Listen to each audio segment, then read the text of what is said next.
اچھا بھائی، نصاب قربانی میں ضرورت سے زائد سامان کا مطلب، قربانی کے نصاب میں ضرورت سے زائد سامان بھی شامل ہوتا ہے کیا؟ اس میں سلے ہوئے اور بغیر سلے ہوئے کپڑے بھی شامل ہوں گے اور ایک سے زائد جوتے کی جوڑیاں بھی شامل ہوں گی؟ علی صاحب کراچی سے، دیکھیں ضرورت سے زائد سامان اگر پراپرٹی کی صورت میں ہے تو ہر وہ پراپرٹی جو آپ کے استعمال میں فی الحال نہیں ہے، نہ آپ نے اسے کرائے پہ دیا ہوا ہے، نہ آپ اس میں زمینداری کر رہے ہو، زمینداری سے میری مراد یہ ہے کہ اس کو کوئی بزنس کے پرپز میں یوز کر رہے ہو کہ اس پہ کھیتی باڑی کا کام ہو رہا ہے، جی گندم لگ رہی ہے اس پہ، اور نہ آپ نے اس کو رینٹ پہ دیا ہوا ہے اور نہ خود گھر بنا کے اس پہ رہ رہے ہو، تو ایسے پلاٹ پہ قربانی واجب ہے۔ اور اگر وہ پلاٹ بیچنے کے لیے خریدا ہے تو پھر زکوٰۃ بھی واجب ہے، بیچنے کے لیے نہیں خریدا تو صرف قربانی واجب ہے، اور اگر بیچنے کے لیے خریدا ہے تو قربانی بھی واجب، زکوٰۃ بھی واجب۔ تو وہ پلاٹ یا وہ پراپرٹی جو یوز میں نہ ہو آپ کے، یہ نہیں کہ پورے سال یوز میں نہ ہو، یہ نہیں، بقرعید کے ایام میں اگر یوز میں نہیں ہے تو اس پہ بھی آپ پر قربانی واجب ہے۔ باقی جو گھر میں روزمرہ استعمال کی چیزیں ہوتے ہیں، جوتے، برتن، موبائل، گاڑی، تو ان میں اصول یاد رکھیں، پورے سال جو چیز استعمال نہیں ہوتی وہ ضرورت سے زائد سمجھی جائے گی، اس کی ویلیو لگائی جائے گی۔ قدیم فقہاء نے لکھا ہے کہ 3 جوڑے ضرورت میں داخل ہیں، 3 سے زائد ضرورت سے زائد میں، لیکن آج کل کے زمانے کے لحاظ سے یہ چینج ہو گیا ہے۔ آج کل کیونکہ لباس بہت باریک بھی ہوتے ہیں، جلدی جلدی پھٹتے بھی ہیں، میلے بھی ہوتے ہیں، تو اس لیے جو ہے نا آج یہی فتویٰ دیا جاتا ہے کہ پورے سال اگر کوئی کپڑا استعمال میں نہیں آ رہا تو اس کا مطلب ہے کہ وہ آپ کی ضرورت سے زائد ہے۔ گھر میں ڈنر سیٹ پڑا ہوا ہے، پورے سال استعمال میں نہیں آتا تو ضرورت سے زائد۔ کتابیں رکھی ہوئی ہیں، استعمال میں ہی نہیں ہے، بھائی لے کے رکھی ہوئی ہیں، پورے سال پڑی رہتی ہیں، تو وہ بھی ضرورت سے زائد میں آئیں گی۔ لیکن اگر علماء کے پاس کتابیں ہیں اور وہ کسی بھی وقت ان کو یہ ہے کہ میرے استعمال میں آ سکتی ہیں، ریسرچ کے کام آئیں گی، تو پھر وہ ضرورت میں داخل ہیں۔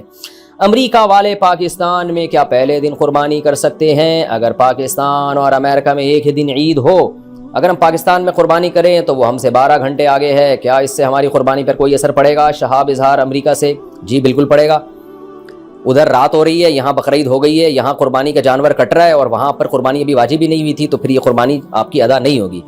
تو 12 گھنٹے کا اگر فرق ہے تو اگر پاکستان میں 12 گھنٹے پہلے عید شروع ہو گئی ہے تو امریکہ والا اگر پاکستان میں قربانی کرتا ہے تو یہاں 12 گھنٹے کے بعد کرے گا، تاکہ وہاں امریکہ میں عید کا دن بھی داخل ہو چکا ہو، عید کی نماز بھی ہو چکی ہو، اس کے بعد یہاں آپ کی قربانی ہو رہی ہو، یہ ہے۔ اور اگر عید کا دن شروع ہونے سے پہلے ہی، یعنی امریکہ میں بھی عید شروع نہیں ہوئی، یہاں شروع ہو گئی اور آپ نے یہاں قربانی کر دی تو نہیں ہوگی۔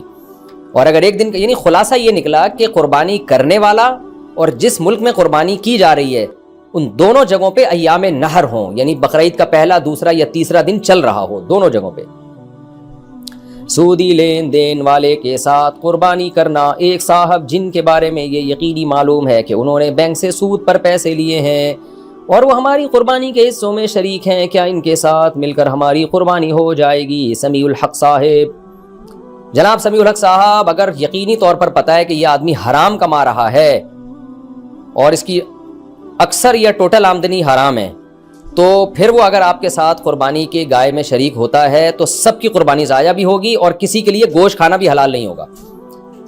تو اس لیے اگر پہلے سے پتہ ہے تو احتیاط کریں۔ لیکن جو آپ نے پوچھا ہے کہ ایک آدمی سود پہ پیسے لیتا ہے، تو بینک سے جب آپ قرضہ لیتے ہیں تو خوب سمجھ لیں وہ قرضے کی رقم حرام نہیں ہوتی، حرام وہ رقم ہوتی ہے جو سود آپ بینک کو دیتے ہیں، خوب سمجھ لیں۔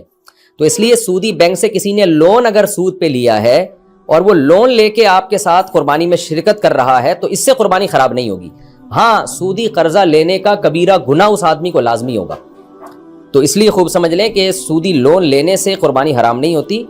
جو حرام اس وقت ہوگی جب کوئی سودی بینک میں جاب کرتا ہو اور کسی سودی کام میں انوالو بھی ہو، اس کی تنخواہ اس کے لیے حرام ہے، کیونکہ حرام کام کے عوض میں تنخواہ دی جا رہی ہے، اس تنخواہ سے اگر وہ حصہ ڈالے گا قربانی میں تو وہ حصہ حرام ہو جائے گا۔ یا کوئی شخص رشوت لیتا ہے اور اس کی زیادہ تر آمدن رشوت کی ہے، غالب گمان یہی ہے کہ زیادہ رشوت لیتا ہے، تو پھر اس کو آپ یہ کہیں بھائی ہمیں حلال پیسوں سے حصہ دو، تو اگر وہ حلال، وہ بتاتا ہے میں نے الگ سے رکھے ہوئے تھے، تو اس کی بات کا اعتبار کر لیں۔ لیکن اگر وہ اسی سے دے رہا ہے، غالب گمان یہی ہے، تو پھر اس کی بھی آمدن حرام ہے۔ تو اسی طرح انشورنس میں جو جاب کرتے ہیں، اس طرح سب کا یہی حکم ہے۔ تو اسی طرح اگر کوئی کسی کو قرضہ دیتا ہے اور اس پہ سود لیتا ہے اور اس رقم سے قربانی کرتا ہے تو وہ بھی حرام ہو جائے گی۔ تو لون کا حکم الگ ہے اور سود لینے کا حکم الگ ہے، دونوں میں فرق نہیں کرتے لوگ۔ ذی الحجہ کے 10 دن میں داڑھی یا سر کے بال ٹوٹنا، ذی الحجہ کے پہلے عشرے میں بال اور ناخن کاٹنا منع ہے۔ اگر داڑھی یا سر پر کنگھی کرتے ہوئے بال ٹوٹ جائیں تو کیا حکم ہے؟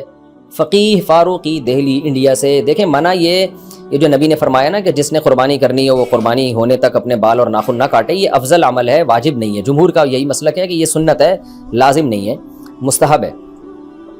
تو اس لیے اگر کسی نے بال اور ناخن کاٹ بھی لیے تو بھی کوئی گناہ نہیں ہے، لیکن بہتر یہی ہے کہ سنت پر عمل کریں، آپ بال اور ناخن نہ کاٹیں۔ تو اگر کنگھا کرتے ہوئے ایک آدھ بال گر جائیں تو اس سے کوئی فرق نہیں پڑتا، تو ویسے بھی میں نے بتایا نا واجب نہیں ہے۔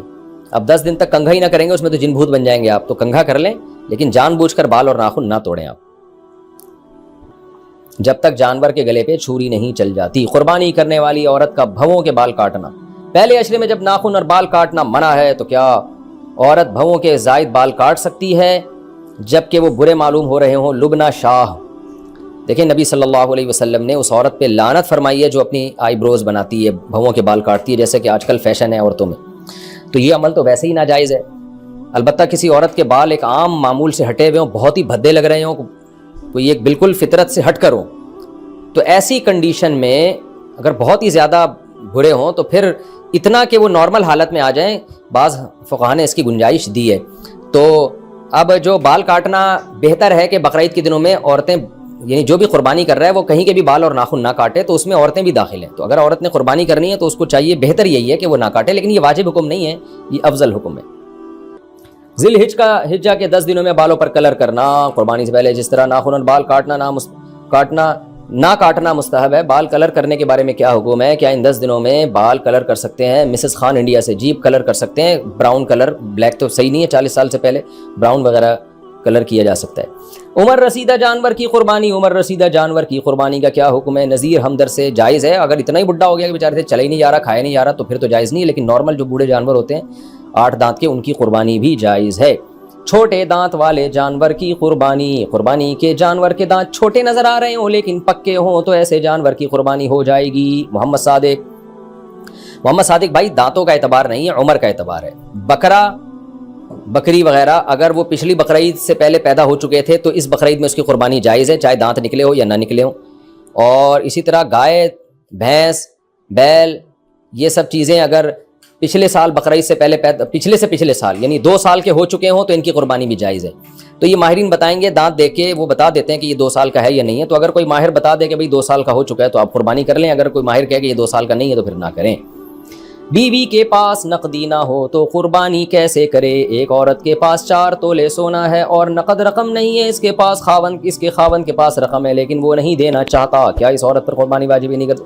نیز اگر خاوند کے پاس بھی رقم نہ ہو تو کیا حکم ہوگا؟ حسین وزیر، 1 آدھ روپیہ تو عورت کے پاس ہوتا ہی ہے نا، تو سونے کے ساتھ 2-4 روپے بھی ہوں تو سونے کا نصاب نہیں، پھر چاندی کی ویلیو دیکھی جاتی ہے، تو چاندی کی ویلیو میں 4 تولے سونا جس کے پاس ہے وہ اس پہ قربانی واجب ہے۔ اب یہ بڑی عجیب سوال ہے کہ عورت کے پاس سونا ہے، نقد رقم نہیں ہے، تو سونا ہی تو اصل میں نقد ہے، جب چاہے مارکیٹ میں کیش کرا لیں اس کو۔ یہ ایسے ہی ہے جیسے ایک آدمی کہے میرے پاس $2000 پڑے ہوئے ہیں لیکن نقد رقم نہیں ہے، تو $1 نقد نہیں تو اور کیا ہے بھائی؟ جب چاہو اس کو کیش کرا لو، پیسوں میں چینج کروا لو، روپیے میں چینج کروا لو۔ تو ایسے ہی سونا جب چاہیں آپ کیش کروا لیں، تو 4 تولے سونا ہے ماشاءاللہ، اس میں سے تھوڑا سا نکالیں سونا اور اس کو جا کے جو ہے کیش کرا کے گائے خرید لیں، بچڑا خرید لیں، کچھ بھی خرید لیں، چھوٹا موٹا دمبا خرید لیں۔